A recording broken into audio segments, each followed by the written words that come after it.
Konferensi Meja Bundar. Kali ini kita akan membahas tentang konferensi Meja Bundar.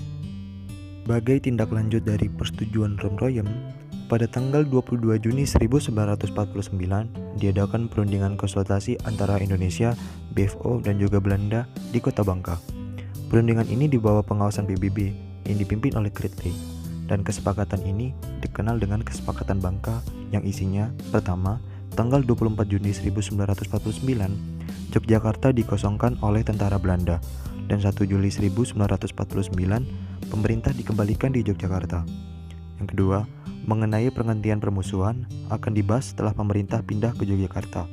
Yang ketiga, KMB diusulkan diadakan di Den Haag, Belanda.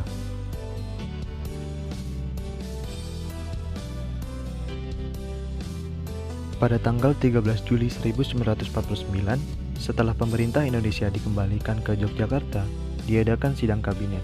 Sidang ini menghasilkan Mr. Syafruddin Prawinegara mengembalikan mandatnya ke Wakil Presiden Muhammad Hatta.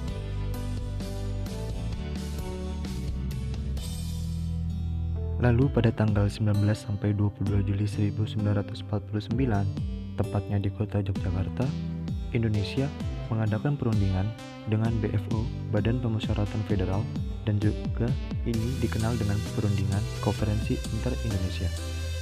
Berikut adalah cuplikan Konferensi Inter-Indonesia.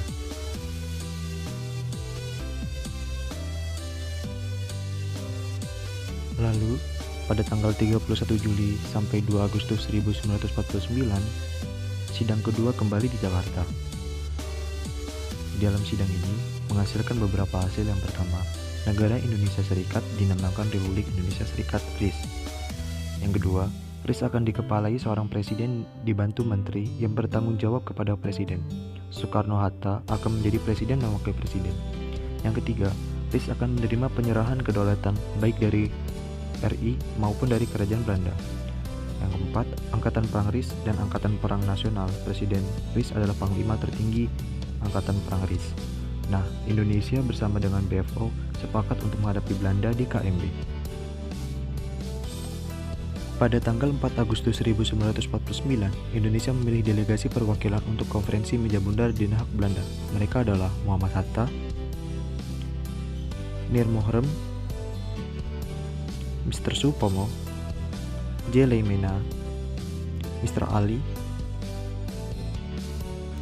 Insinyur Juanda, Dr. Sukiman, Dr. Sumitro, Kolonel TB Simatupang, Mr. Muwardi, Mr. Siono Hadinoto, dan Mr. Abdul Karim. Berikut adalah suasana ketika delegasi perwakilan Indonesia datang ke Belanda. Mereka disambut oleh BFO dan juga para perwakilan dari Belanda dengan sangat hangat.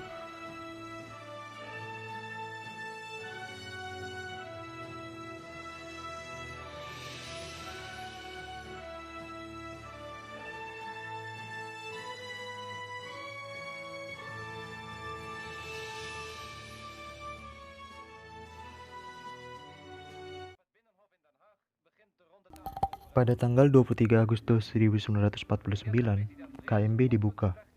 Indonesia diwakilkan oleh delegasi yang terpilih, sementara dari BFO dipimpin oleh Sultan Hamid II dari Pontianak. Adapun Belanda diwakili oleh Van Maarseveen. KMB diawasi oleh United Nations Commission for Indonesia, UNSI, yang dipimpin oleh Kritli dari Australia. Setelah melalui pembahasan yang berlarut-larut, pada 2 November 1949, tercapailah persetujuan konferensi Meja Bundar. Yang pertama, Belanda menyerahkan kedaulatan kepada Republik Indonesia Serikat pada akhir Desember 1949.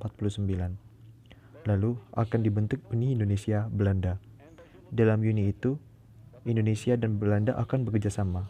Kedudukan Indonesia dan Belanda sederajat. Indonesia juga akan mengembalikan semua milik Belanda dan membayar hutang-hutang Hindia Belanda sebelum tahun 1949. Masalah Irian Barat akan dibahas 1 tahun kemudian. Dampak dari KMB, yakni Indonesia akhirnya mendapat kedaulatan.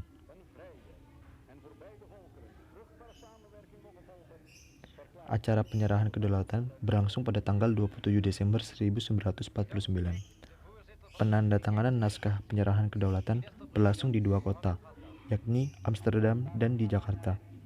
Di Amsterdam, naskah penyerahan kedaulatan ditandatangani oleh Ratu Juliana dan Muhammad Hatta. Di Jakarta, naskah ditandatangani oleh Aheja Loving dan Sri Sultan Hamengkubuwono. Tanggal 27 Desember 1949, pemerintahan sementara negara dilantik.